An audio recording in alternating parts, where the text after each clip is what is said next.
iniciando a gravação. Deu, tá gravando. Tá? Podemos? Claro. Podemos. Vamos lá. Vamos lá.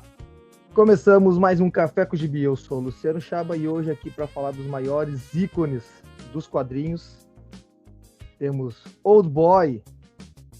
E aí, galera, beleza? Quero ver tu fazer a abertura que nem de YouTube agora. E aí, galerinha? E aí, galerinha? Tá. Tem que tomar uma anfetamina de manhã pra gravar. Assim, não tem que ter energia. Então tá, hoje vamos falar aí sobre o primeiro maior encontro dos quadrinhos, né? Super-Homem versus Homem-Aranha. Acho que revolucionou os quadrinhos, né? Quando todo mundo, os maiores heróis, né? Se juntam para vender exemplares. Mas já vai começar assim também, de novo. Agora o Café com o Gibi é assim, não tem mais recado, não tem mais... é verdade. E-mail, não tem mais nada. Mídia diferente, eu esqueci que agora é mídia conectada. Não, e tem que falar também que esse daqui é o Café com o Gibi 76, 77. Só, 77. 77. E é o primeiro que a gente vai botar um vídeo aí no canal do Hoje Nerd. Depois da modinha do podcast em vídeo, a gente entra atrasado na moda. E também vamos fazer só esse também. Vai ser o único. Tá, mas vamos dar os recadinhos aí. Né?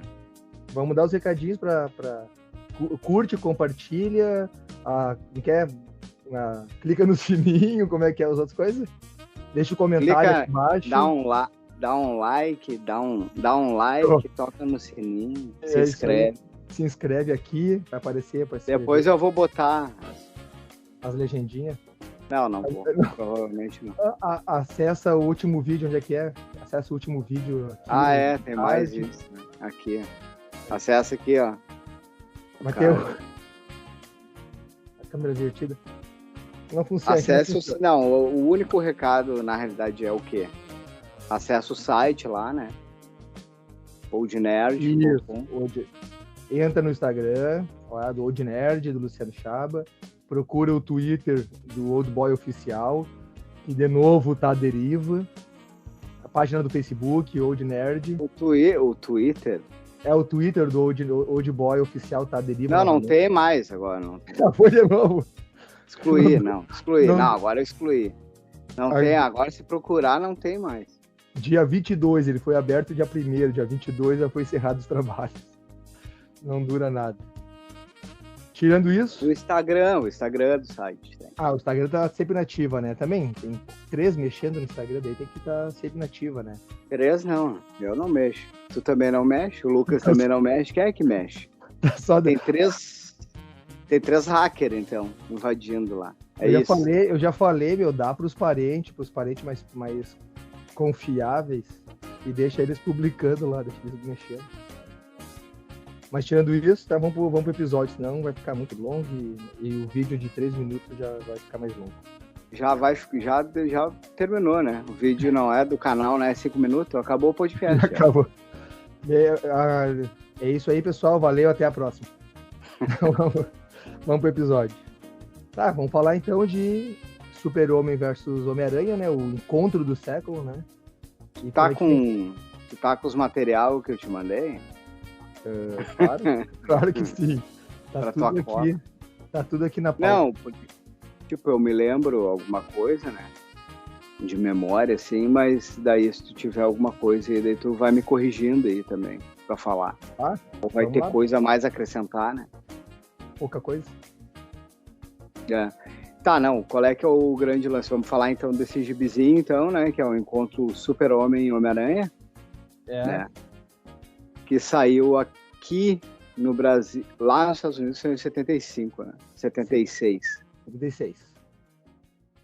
E daí, qual é o grande lance desse gibi aí, que foi o primeiro encontro Marvel-DC, né? Assim, a primeira curiosidade, assim.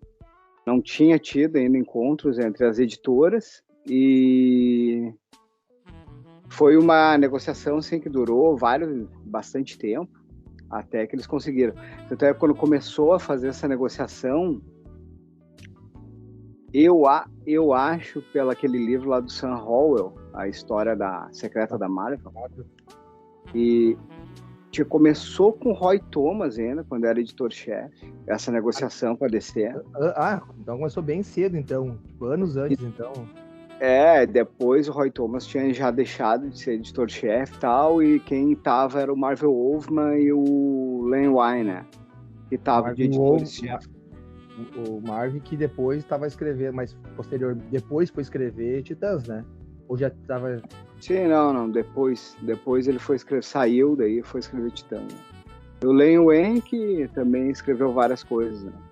Sim. Homem-Aranha, também Hulk. Até vamos falar mais dele em outro, porque a nossa ideia é fazer uma sériezinha, né? Desses grandes 4 primeiros encontros entre a Marvel e a DC. Esse é o primeiro episódio deles. Né? E eles começaram justamente com, teoricamente não, os maiores ícones, as que mais vendiam na época, né? O Homem-Aranha de um lado e o Super-Homem. Os maiores ícones, eu acho que até hoje, das editoras. Marvel, o Homem-Aranha, e da DC ainda o Super-Homem ainda. Como ícones, né? Como ícones, sim. Eu não acredito como vendas, né? Mas como ícones, como exemplares de exemplos. Não sei se... tem que ver se não tá na venda. O Homem-Aranha, eu acho que poucas épocas ele não foi líder de venda na Marvel. E o Super-Homem também. Não, mas eu acho que do lado da Marvel sempre foi Homem-Aranha e ali oscilando entre Quarteto e X-Men, né? Mas no... teve um período grande o X-Men, né? Mas na DC, eu acho que... Cara, eu acho que sempre foi o Batman, assim, o maior... Não, o Batman não. Acho que o grande período do Super-Homem, alguns, talvez o Batman. O Super-Homem vende muito, né? Ao redor do mundo. É que eu não sou muito fã do azulão, não adianta. Eu tô aqui me posicionando na câmera pra ver se eu mostro a camiseta. Aí. Mas não consegui ajeitar essa câmera aí direito. Pros próximos episódios, quem sabe. Mas a gente bota uma bandeira atrás ali, ó. Vamos ver como é que fica também a gravação, né? Senão isso aqui nunca vai ir pro ar. Tipo. Ou vai ir de qualquer jeito. Ninguém vai ver, quem vai ver? Vai ter lá 3 visualizações, que é só a gente testando ver se funcionou. Mas daí é isso. Quais as outras curiosidades para iniciar, assim? Foi anunciado, esse encontro foi anunciado durante uma convenção da Marvel que tinha na década de 70, que era a Marvel Might Comics, alguma coisa assim. Que eles anunciavam, era tipo uma Comic Con, assim, uma pré-Comic Con.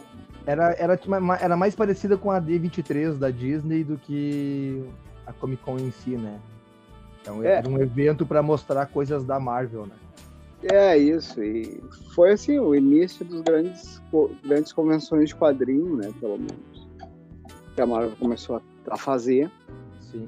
Foi anunciado lá nesse encontro Marvel, Homem-Aranha e Super-Homem. E nesse mesmo encontro também, o que ficou de notícia que dá para o cara se lembrar, que nesse mesmo encontro foi o anúncio do retorno do Jack Kirby, né, para Marvel. Ele tinha brigado com o Stan Lee, saiu e tal. E no último dia da convenção, o Stan Lee chamou o Jack Kirby para o palco e falou que ele estava voltando para Marvel e tal. Tu imagina que, tipo, quem conhecia o trabalho...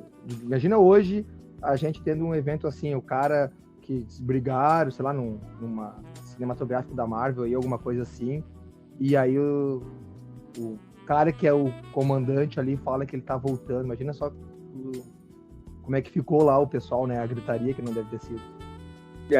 No momento. Sei lá, de repente, mal comparando, agora poderia ser o James Gunn voltando pra Marvel. Pensei nesse mesmo exemplo aí. Mas eu acho que o James Gunn não tem, né? Claro, mal comparando, porque não tem a mesma força que o Jack Kirby tinha. E nem Kevin Feige é o Stan Lee né? sei lá, daria para dizer que para causar um alvoroço, assim, igual talvez fosse falar que o Robert Downey Jr. estivesse voltando para fazer o papel do Homem de Ferro. Daí sim. Se anunciar. Acho que vai ser anunciado, né? Qualquer hora em alguma Comic Con ainda, né? Sim, uma hora as contas batem, né? Aí tem que pagar. E vai ser inevitável, né? Vai voltar de outro universo, que agora é o multiverso e tal. Isso daí vai rolar ainda, né? Só quem é muito cabaço que acha que não vai rolar, né? O próprio o Hugh Jackman já tinha encerrado lá, guardado as garras. Né? E ele vai voltar, né? Vai estar. Mas é isso. O que dá pra falar mais? Mas não, vamos falar mais do quadrinho em si, né? Mais seus roteiros e seus desenhos. O que a gente pode falar mais aí? Você quer puxar aí alguma coisa? Não, eu falar que uma curiosidade não, mas porque quando a gente vai ler, a gente lê e vai pesquisar sobre, né? Óbvio, a gente não é tão burrinho assim. Mas na revista... Ou melhor, a gente não é tão inteligente assim. É verdade. A gente vai pesquisar, né? Os desenhos, né? Os desenhos ali tá marcando no próprio gibi, né? Que é do... Eu não sei, Ross Andru, eu não sei, não lembro muitos trabalhos dele, assim, do Ross Andru. Mas aí tu vai pesquisar e ali tá acreditado outros artistas, né? Que daí eu achei estranho, porque eu conheço pouco, né, Ross Andru, assim... Eu devo ter lido alguma coisa, mas não lembro que era dele. Mas nos créditos, né, nos sites aí, e dando crédito aí ao Guia dos Quadrinhos, tá marcando também John Romita, né, nos desenhos, e Neil Adams. E eu achei estranho, tipo, tá acreditado, né, nos sites, mas na revista tá acreditado... No encontro. No encontro, né? Não tá acreditado... O que pode acontecer? Eu não sabia disso aí, né? Mas falando primeiro desse detalhe, que tem aí do John Romita e do Neil Adams. Do Neil Adams, pode ter rolado o quê? Nessa época, às vezes os prazos eram um pouco apertados, bem que você der uma especial, então até é estranho, né? Mas o que rolava às vezes? Às vezes faltava tempo para fazer alguma página, ou alguma coisa assim. E daí acabava caindo no colo de alguém, adianta essa página aqui porque não vai dar tempo de entregar e tal. Então, às vezes acontecia isso, né? Talvez o John Romita, o Romitão, né? O Romitão. Não o Júnior, né? Não, o Romitão. Daí o Romitão e o Neil Adams, de repente, para eles, os caras eram muito talentosos, de repente não tinha problema em emular um pouco o traço do Ross Andru, né? Isso que eu ia comentar, porque isso daí na época... Eu não percebi o desenho deles lá, né, cara? Eu li assim, não me desceu o John Romita e nem isso daí, o Adams de repente, quem é mais, assim, desenhista, quem é mais artista, pra se a gente pegar o Daniel, o HDR, de repente, ele mata ali onde é que tá. Os caras que são desenhistas mesmo, assim, né? Um dia a gente tem que convidar o HDR. Para falar sobre isso, desenhistas fantasmas, né? Que ele tem uma larga experiência, né? Sim, é verdade. Foi fantasma há muito tempo do Liefeld, né? E do Liefeld e do Deodato, né? Do Deodato sim, mas do Liefeld é uma sacanagem, né, cara? Daí... O que rola? Daí talvez tenha rolado isso. Só que na época isso daí não era divulgado, né? Isso daí depois que vinha e falava que hoje em dia a gente tem bastante relato disso, né? Ou eles desenharam aquela, porque tem umas 3 ou 4 páginas inteiras, né? Aquelas splash page ali, que não tem muito, que ali aparece no máximo os 2 heróis grandão e tal, mas é uma sacanagem com o cara, onde vai mostrar um desenho só dos 2 personagens mais inteiros, assim, chamar os caras, entre aspas, né, mais... Não, mas nessa época até pra gente puxar um pouco do Ross Andru. E o Ross Andru, tu fala que não lembra porque não lembra só, mas com certeza leu muito. Não, eu tava vendo aqui bastante coisa dele. O cara é tipo assim, é porque talvez ele não é tão reverenciado, assim, ou que a gente não... Falou do HDR, né? Falou do HDR, eu sei que ele desenhou uma época ali o Esquadrão Atari, que o HDR, acho, provavelmente é o único cara que eu conheço que eu já ouvi falar que guia Esquadrão Atari, por exemplo. Então, sim, ele tinha um trabalho, só que eu não lembro de ter lido e falar assim, olha só, o desenho do Andru, entendeu? Sim, Ele desenhou muita coisa, né? O Rosandru, desde a época, sei lá, desde a década de 50, o cara desenhava. Então... Não. E já é falecido, né? Deles que participaram ali dessa história, o único que já é falecido, né? O Rosandru faleceu na década de 90 ainda, né? Sim. Mas ele desenhou quase tudo, assim, ele desenhou muito tempo, ele desenhou Mulher Maravilha, né? Ele teve uma época lá, uma década inteira com Mulher Maravilha desenhando. Então, muito daquela nossa memória do visual da Mulher Maravilha, o que ela é, vem dele. Bati na câmera. Vem dele, né? E ele desenhou, sei lá, desenhou Homem-Aranha, desenhou Super-Homem, desenhou quase todos os grandes, assim, muito tempo trabalhando DC Marvel, né? Sim. Ele criou também junto daí com o roteirista, que daí dá pra gente linkar, que talvez é uma criação bem icônica dele, até hoje, que ele foi ele é criador junto com o Gerry Conway, que é o roteirista dessa história. Ele é o criador do Justiceiro, né? Ah, verdade. Aí, cara, verdade. Fugiu essa aí, ó. Então, naquela época que a gente lia bastante Abril ali, aquela que a gente comprava no sebo lá, as primeiras. E aquelas primeiras do Homem-Aranha lá, a primeira série do Homem-Aranha da Abril, é quase tudo ali, grande parte, tem uma fase do Rosandru ali. Cara, eu acho que eu tenho uma... Agora tô me lembrando, eu li aquela, o que aconteceria se o Justiceiro matasse o universo Marvel. Não, o Justiceiro matasse o Homem-Aranha. Eu acho que é eles, cara. Tá provável. Eu me lembro dessa história. Tá vendo? Tá na estante, depois eu boto o crédito, se for. E do Gerry Conway, que a gente pode falar? Temos aí dele. Quer falar alguma coisa aí, não? Cara, já falou bastante coisa até. Puxar essa curiosidade aí que eu nem lembrava, né? Nem passou pela cabeça do Justiceiro. Mas o que dá pra falar é que ele é um roteirista o roteiro dele é muito encravado naquela época ali, década de 70, né?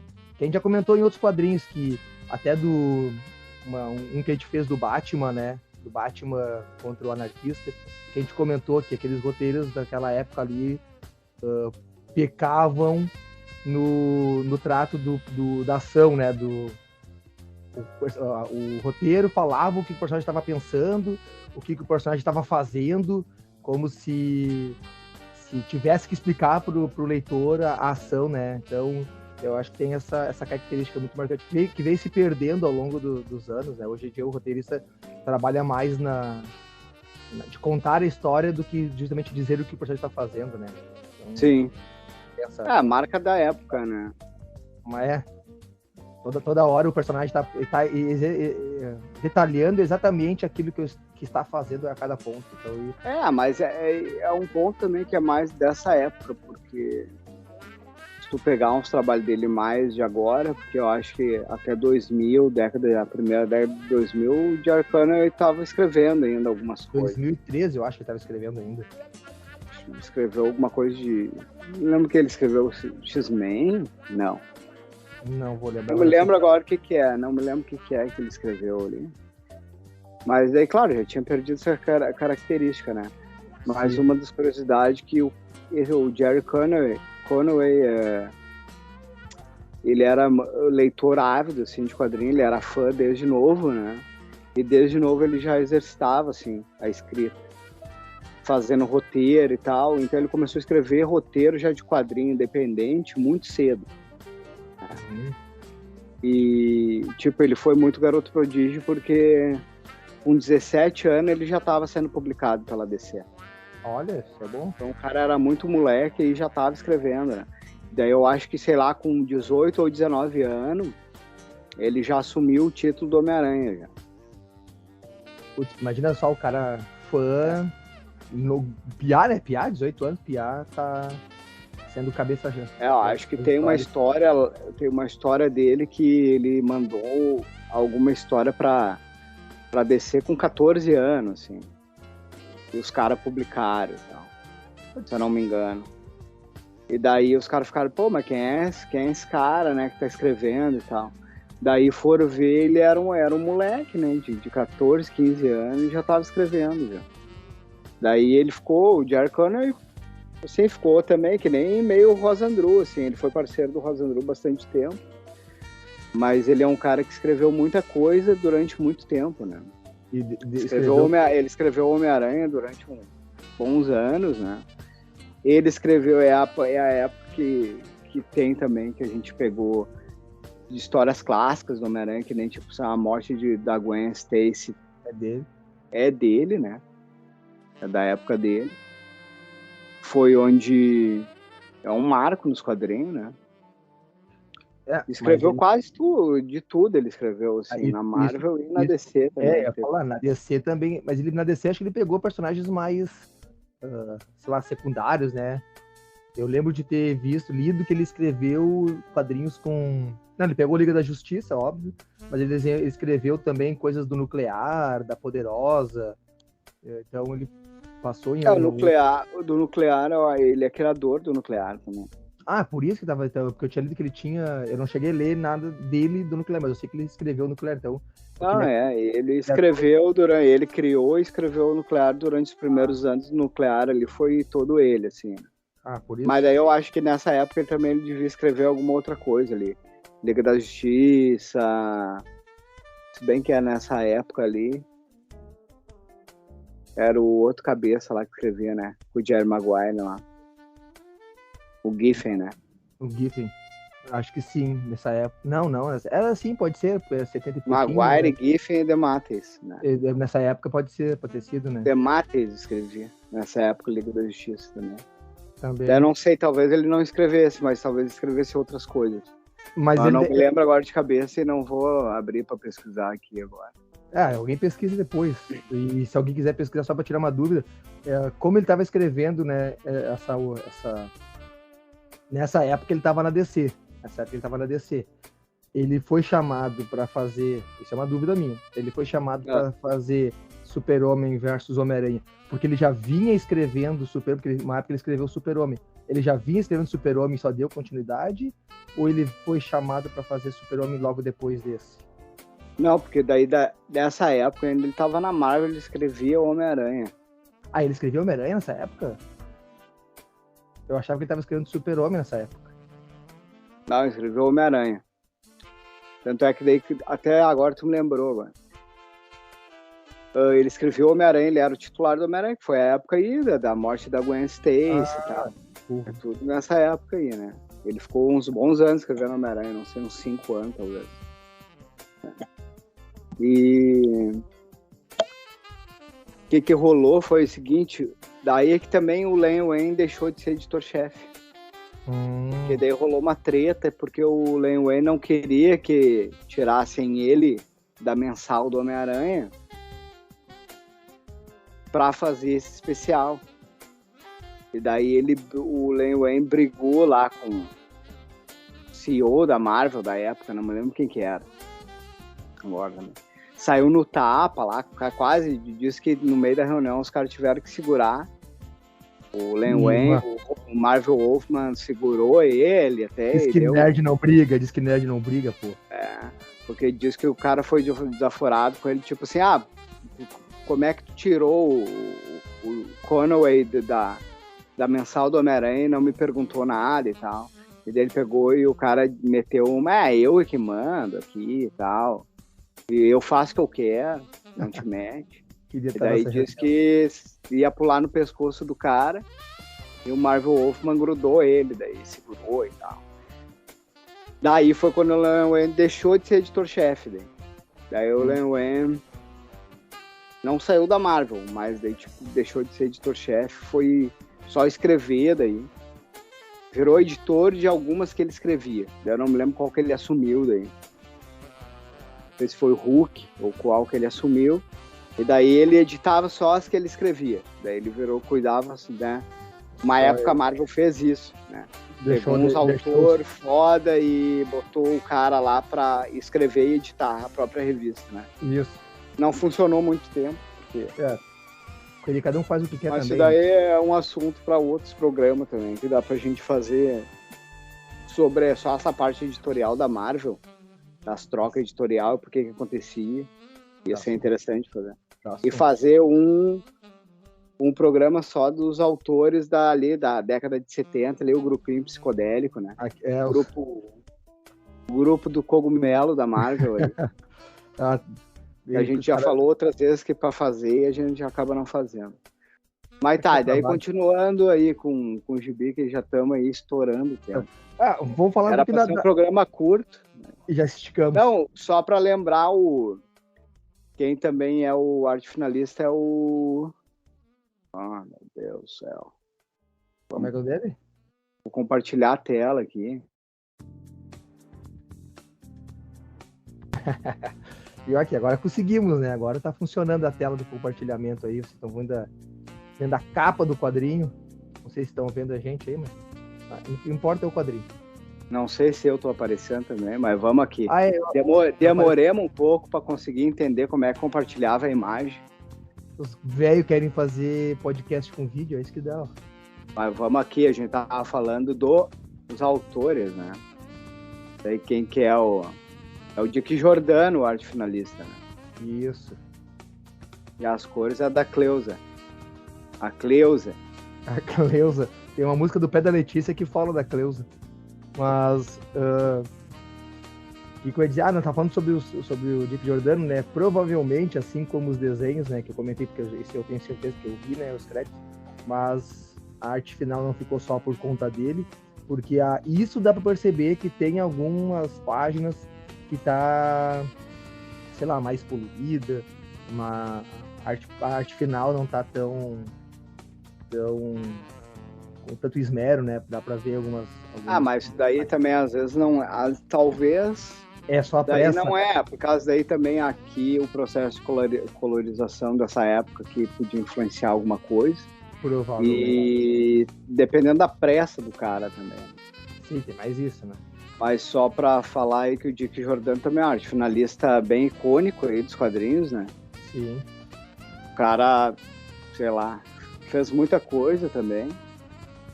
Que nem tinha falado, eu acho, antes, Esquadrão Atari, eu acho que ele fez também. Ele participou com Esquadrão Atari. Mas trabalhou também uma época também, só... Esquadrão Atari, Camelot 3000, talvez ele tenha arte finalizado também. Pode ver, eu não sei dizer. Mas muita coisa, tipo assim, arte finalista, o cara também ele trabalhou até o final da vida dele, né? Mas o cara começou a arte finalizar.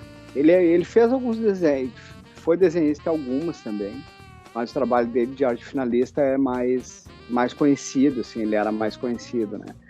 Uma das coisas que ele fez, que eu lembrei agora, é todo aquele arco Neil Adams. Ele fez do Lanterna Verde, do Arqueiro Verde. É ele que é o arte finalista. Era ele que finalizava.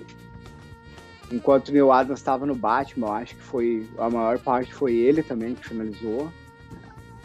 Ele fazia uma arte final bem, assim, pesada, né? Uma coisa que ele fazia era bem... bem na época, né? O cara não e dele mais, assim, era bem marcante, né? Essa pai, eles dava uma marcada nas sombras, assim, a mais, parece, tal.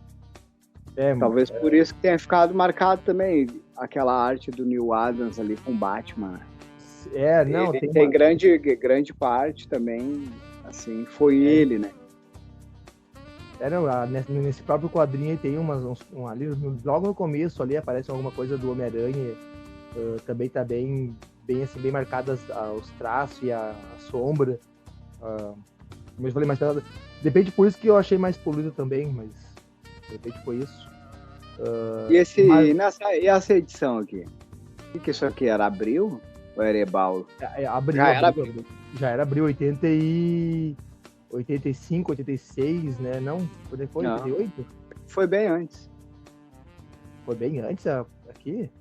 Essa capa aqui foi bem antes. Não, mas acho que essa capa aí é Abril. Pois é, né? Tem um carão da Abril, né? É da Abril. Eu não me lembro quando é que a Abril começou a publicar o Homem-Aranha. Se foi no meado. que aqui no Brasil isso daqui saiu no final de 70.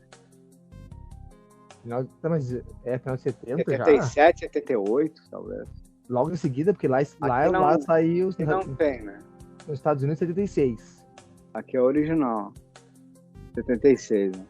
Os códigozinhos que depois o cara foi descobrindo o que era. Ali, ó. 76, né? Ah, tá. Mas às vezes tem, né? O ano de publicação.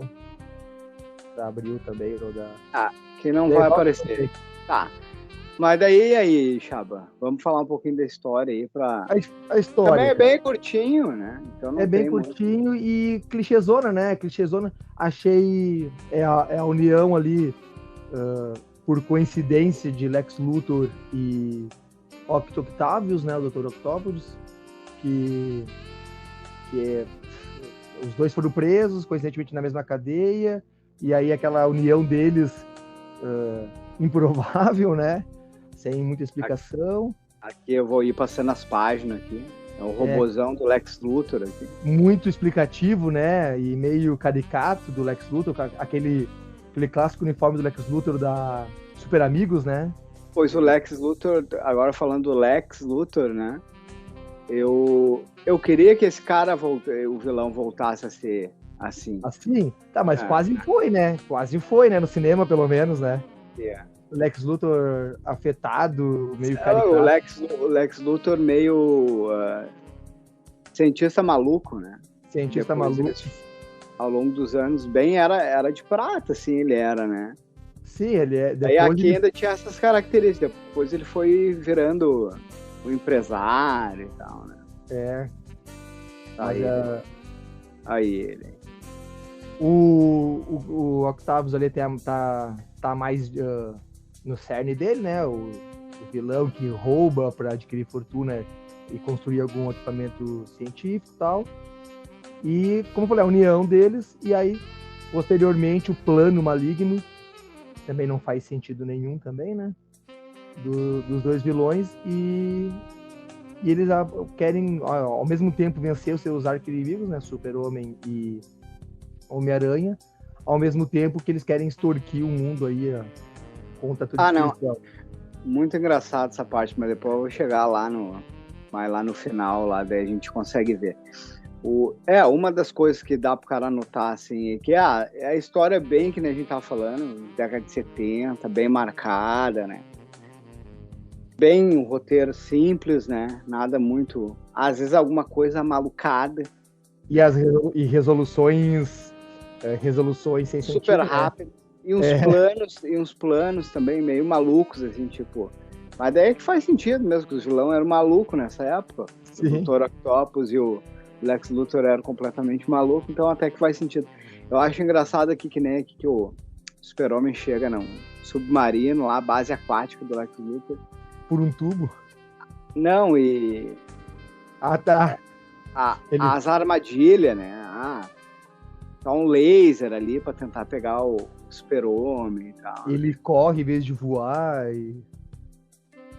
Não, e daí é um raio. Eu acho legal essa época, porque eles tinham umas coisas assim, raio denso. Não interessa, o que eu pensar tá valendo. Daí tinha raio de sol, de sol vermelho, que daí enfraquecia o Super-Homem, tal qual a Kryptonita fazia, né? Não deixava assim mortalmente fraco, mas tipo enfraquecia ele. Pra dar conta de ter uns enfrentamentos físicos, né? Senão e agora tu falou, eu já vou puxar nisso aí, a solução deles de deixar o Homem-Aranha compatível com o Superman foi uma rajada de sol vermelho no Homem-Aranha, pro Aranha acertar um soco nele, né? Tipo, eles lutarem entre aspas, de igual para igual. Muito mirabolante, assim. E tipo, de igual para igual ali durante alguns segundos só, né? Isso. Ficou bem definido também, assim. Aqui tem aquela. Daí, depois do prólogo do Super-Homem, vem o prólogo do Homem-Aranha também. Nesses encontros aqui dos primeiros, tem umas coisas assim que dá pro cara anotar. Que eles tinham esse esquema de dividir por capítulo bem marcado. Nos outros a gente vai ver isso também. E eles tinham uma trama que eles tentavam resolver muito rápido, porque não tinha mesmo páginas, né? Até essa do Super-Homem e do Homem-Aranha saiu com mais páginas do que era. Foi. Naquela época o especial saiu com 60 páginas, eu acho. Esse aqui eu acho que tem 80. Não, acho que mais, né? Alguma coisa assim. E lá custou bem mais caro, que foi uma coisa que a gente não falou também. Lá era bem maior, num outro formato foi lançado. E custava, tipo, sei lá, o quadrinho era 50 centavos e ela saiu valendo $4. Tipo, era uma coisa bem assim, de luxo mesmo, né? Daí aqui também tem o prólogo do Homem-Aranha e tal, depois eles vão lá se encontrar. E aí, coincidentemente, né, mais aquelas coincidências dos quadrinhos, né, porque o certo era criar uma história para ter a explicação de por que as duas, né, a Miriam Lane, né, que na época ainda era Miriam Lane, né, não era Lois Lane, e a Mary Jane foram sequestradas. Porque, tipo assim, qualquer coisa, né? Qualquer coisa, porque, tipo assim, sequestraram a Lois Lane ali depois. Mas tipo, a Mary Jane. Miriam Lane. Miriam Lane nessa edição, que era Miriam Lane, né? Pra tu ver, por isso que eu acho que isso aqui não era da Abril, hein? Pode ser Bal, né? Pode ser Acho que na Abril, acho que eles já tinham mudado pra. O Peter Parker lá e o Clark Kent acabam se encontrando numa convenção lá de jornalismo e tal. Até tudo bem, uma convenção de jornalismo eu até concordo, em Nova York, tá tudo explicado. Mas daí eles precisaram colocar a companheira do a parte onde Super-Homem. O Super-Homem do Mal ataca a Lois Lane e a Mary Jane. E era só o Lex Luthor com uma máscara, não explicaram nem como que ele voa, que raio é esse, que teletransporta eles, e aí depois lá no final o cara descobre que tá num satélite, mas meio, né? Vamos fazer. Qualquer coisa. Aqui foi engraçado também que o Peter Parker pergunta pro Clark Kent onde é que tá as cabines de telefone. Porque, né? Como vamos trocar o uniforme? E tipo, engraçado que eles botaram lá ainda, não tem mais cabine telefônica, né? Virou uns orelhão, aqueles fila de orelhão, um do lado do outro. E daí aqui, grande momento aqui, os dois se encontrando, né? Aí uma tela gigante. Né? Aqui pode ser, talvez, que tenha rolado alguma intervenção lá do que tu falou, do Romita lá. Romita do Adams. Aí é sacanagem daí, né? Precisamos que tu mostre a tua arte, mas não tu, tá? Não, Andrew, em algum momento, né? Sabe que dos quadrinhos lendo, assim, em algum momento eu até notei algumas inconsistências, assim, de traço. Mas como nessa época aí rolava muito isso, tipo, foda-se, né? Desenhei o cara de um jeito numa página, na outra eu meio que errei. Vai como vai mesmo, ia, né? Mudei a cicatriz do lado do olho pro outro lado. Até pelos prazos, assim, né? Que o Homem-Aranha e o Super-Homem se enfrentando a primeira vez, né? E a solução é o Super-Homem... o raio, né? Onde é que tá o raio? Um pouquinho depois. Aqui eu nem sei se é depois. Aí, ó. Aqui, não, aqui, ó. Toma, raio. Raio sem explicação que dá poder. Não, é engraçado que ele dá tinha umas coisas assim também, sabe? Deu o Lex dar o raio ali, mas parece que quem foi atingido foi o Homem-Aranha, né? Sim, mas o raio é no Homem-Aranha, porque depois desse raio vermelho aí, ele acerta outro personagem também. Não me lembro, mas é que não faz muito, né? Tipo...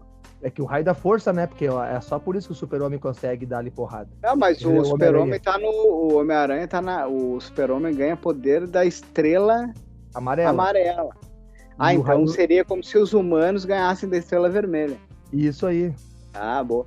Eu não achei que... Eu fui lendo, eu pensei que ele tocava isso daqui no Super-Homem, porque daí fazia a radiação da terra natal dele. Exatamente ao contrário. Se um humano vai pra Kandor que tá sendo irradiado, ou, né, a própria Krypton, aí ganha poderes enquanto eles são meros kryptonianos sem poderes. Ah, faz sentido. Ou melhor, não faz. Não faz sentido nenhum. Então, daí rola aqui aquela briguinha clássica, né? Porque depois já ficou sendo sempre essas brigas, assim. Sim. Do Super-Homem com Homem-Aranha, né? Para aí. Essa cena eu acho interessante, né? Que o Super-Homem se liga que basta um soco para esfarelar o crânio do Homem-Aranha. Aí ele para de dar o soco bem na cara. Não, mas é tudo... E essa parte é tudo em câmera lenta, né? Porque ele pensa que se der o soco para antes, mas tudo ele falando o que tá fazendo. É que aqui quem fez foi o Zack Snyder. Tudo em câmera lenta. Tudo em câmera lenta. Pra quem tá só... É porque a gente tá muito apegado nas imagens, mas esquece que a gente é um podcast, na realidade. Ah, é, né? Tem isso. Então, Homem-Aranha, daí o Lex Luthor faz o esquema lá da convenção, sequestra a Mary Jane e a Miriam Lane disfarçado de Super-Homem, e daí o Homem-Aranha sai na busca e daí acaba rolando essa primeira briga, porque daí o Homem-Aranha se depara com o verdadeiro Super-Homem e tal, né? E daí rola a briga, o Homem-Aranha dá uns murros ali no Super-Homem, mas em seguida o Super-Homem já vence o Homem-Aranha e tal. Só que daí eles, vamos ser amigos e tal. Daí eles começam naquela função de procurar as duas, né? Mas daí, enfim, é isso a história. Tem muito. Tem algumas coisas ilógicas ainda, por exemplo, quando eles descobrem aqui o esconderijo nessa tela que os dois descobrem um esconderijo provável lá do Lex Luthor e do Dr. Octopus. E vê o Super-Homem entrar desde o início com o Homem-Aranha. Não, ele tipo, deixa o Homem-Aranha, não, vai lá. E fica de braço cruzado na rua. Tipo, a troco de quê? Não entendi isso. A atitude tipo assim, eu vou deixar esse cara fazer alguma coisa pra ele ter utilidade, senão eu vou resolver tudo sozinho. Tá, não, e pra finalizar, como é que a gente pode falar aí mais da história? Pra finalizar, é praticamente isso, né? Que a gente tava falando ali. Depois eles ainda fazem esse confronto ali com o Lex Luthor e com o Dr. Octopus. O Lex Luthor consegue fugir pra base espacial lá da... Liga do Mal, né? Liga do Mal, Liga da Justiça. Liga Negra. Que tinha nessa época lá, um satélite igual era a Liga da Justiça e tal. E lá tem mais um confronto, assim. E o Super-Homem... não! Daí que tá, o Lex Luthor é bem naquela época, né? Isso que era engraçado, a gente saiu até da tela. Que o Lex Luthor consegue um controle de satélite lá, e o satélite não sei como que controla a atmosfera. Com tem um raio que... Raios super densos. Tem um raio super denso que controla a atmosfera e faz um super furacão na Terra. E ele quer a absurda quantia, ele tá fazendo chantagem para pegar dinheiro. Ele quer do governo da Terra a quantia absurda de 20 bilhões de dólares. Nossa, parece aquele... Exatamente, eu pensei nisso quando eu li Austin Powers. Muito Austin Powers, se tu lê hoje, né? Pensar, o cara vai destruir a Terra, o cara quer 20 bilhões de dólares, tipo... Pega aí um açougueiro, aí um frigorífico e dá pra... Toma aqui, ó. O cara quer um time de futebol. Alguma coisa assim. Quer pra comprar um passe de um jogador, alguma coisa assim. Quer comprar ele queria o valor do Messi, do Cristiano Ronaldo, do Neymar, do Mbappé junto. É isso aí, tá bom? Era esse o valor que ele queria. Ele quer o PIB de um pequeno país aí. Então... Não, foi engraçado que quando eu li eu também lembrei disso do Austin Powers lá. Não, né? Da chantagem. Num lugar ele queria, tipo... Não, quando ele vai pro futuro... Quando ele vai pro futuro, ele quer 1 milhão. É 1 milhão. Nossa! 1 milhão. E os caras falam, tá, 1 milhão, tá, tudo bem. E quando ele vai pro passado, ele fala, eu quero 300 bilhões de dólares. Daí os caras começam a dar risada. Não existe essa quantia na Terra, não. É, que nem eu falar qualquer coisa. Não. Essa quantia não existe. Eles fazem a piada. Mas é isso aí. Mas é isso. Daí, no final das contas, eles resolvem tudo. São presos. Aí eu deixo uma dica, né? Quem é que vence o Lex Luthor é o Octavius, que pega, não, é minha terra, minha casa, pior. Sai na porrada e vence. Isso é porque uma o Lex Luthor tava no final, que ele já tava tipo assim, sou malucão. Eu vou destruir o mundo mesmo, azar. Não interessa. Ele já não tava pelos 20 bilhões mais, ele já tava, vou destruir. Mas isso é uma dica, é uma deixa, que ninguém pegou a referência, pro Superior Homem-Aranha, quando o Octavius troca de identidade com o Homem-Aranha e começa a fazer as coisas também. Aí tem. E no mais foi isso. Uma coisa também que a gente não falou no início é que, diferente esses primeiros encontros da década de 70 e depois no início da 80, é engraçado que não tinha preocupação que teve depois na década de 90 nos encontros. De explicar que eram universos diferentes e tal. Aqui é como se o Homem-Aranha sempre soube da fama do Super-Homem e o Super-Homem sempre soube da fama do Homem-Aranha, né? Eles coexistiam sempre, né, no mesmo universo. Porque eles não tinham se ligado, não tinham percebido ou tido essa ideia de universo. Depois eles explicam, né, que o universo dos crossovers é uma outra realidade, tanto para Marvel quanto para DC, né? Terra tal da Marvel, porque daí da também... DC, e universo tal na Marvel, né? Claro, na DC sempre teve essa parada, assim, né? De ter Terra 1, Terra 2. Mas não nessa edição. Não, é que depois começou a ser muito mais explorado depois da crise das infinitas terras, né? Sim. Assim que ficou muito falado e tal, né? Antes era comentado e tal, mas não ficavam marcando isso sempre, né? Ali como se já existisse mesmo, só que disputa de ego, ninguém falava do outro, né? Tipo, Super-Homem em Metrópolis e o Homem-Aranha em Nova York. E nesses encontros aí que a gente vai fazer depois, isso daí se repete no roteiro, né? Sim. Tipo, é coexistente e tal. Então, um já conhece o outro, um já ouviu falar do outro. Isso veio bem posteriormente, né? Quando aí depois teve ou algum personagem, acho que é o Acesso, se eu não me engano, o personagem que faz essa ruptura nas realidades, aí une os universos. Até então era coexistência mesmo. É que daí tem esse lance, depois isso daí foi... Depois foi...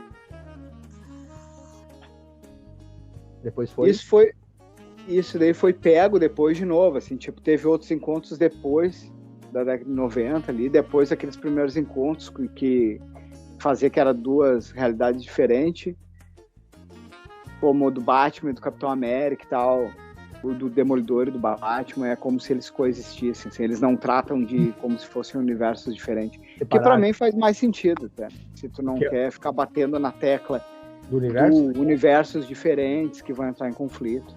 Né? Que nem foi depois que teve no confronto lá, Liga da Justiça e Vingadores, que daí fazia todo sentido ser dois, porque era algo do roteiro mesmo, né? Não, sim, tratado como roteiro a distinção, mas é que eu acho complicado não ser tratado desde sempre, porque tu não vai ler uma história do Super-Homem que ele vai citar o Homem-Aranha ou vice-versa, então eu acho complicado isso aí. Eu acho que é uma brecha para não ficar falando e quando precisar usar os dois.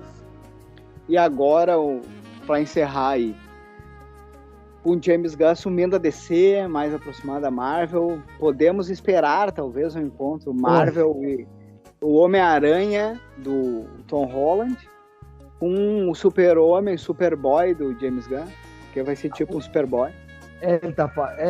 Ele já falou, né, que o Super-Homem dele vai ser aquele Super-Homem mais azul vibrante, né? Não vai ser esse Super-Homem tristão que vai ser o Homem-Aranha, o Super-Homem vai ser o Super-Homem de cueca pra fora, né?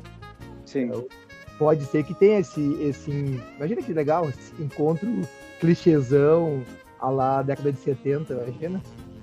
Os caras, eles, se quisessem fazer, né, uma parceria, poderiam fácil os caras eu saber que ia ficar entre os maiores bilheterias. Né? Com certeza, imagina uma coisa mais, sei lá, uma mistura de Esquadrão Suicida com Guardiões da Galáxia, assim, bem divertidão, despretensioso, história única, sem grandes consequências, com uma trilha sonora marcada por alguma década aí. A própria década de 70, né? Podiam. Uma década que tem uma boa sonoridade. Ia ser massa.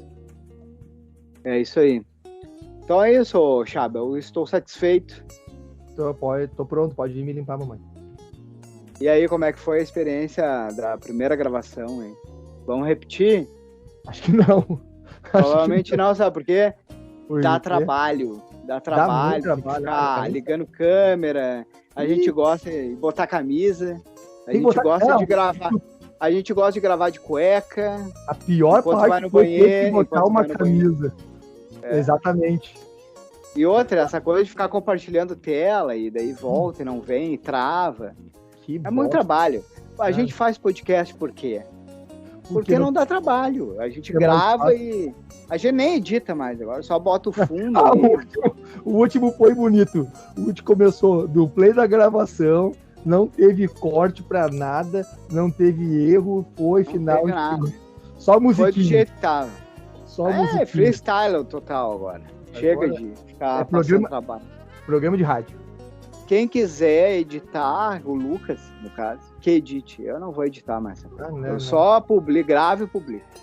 E já é demais, né? Já é demais. Feito, galera, então. Então, valeu. Até a próxima. Valeu. Não, sem a próxima. Tchau pra vocês. Não dê like, porque não vai adiantar nada. Vai ser um desperdício de tempo.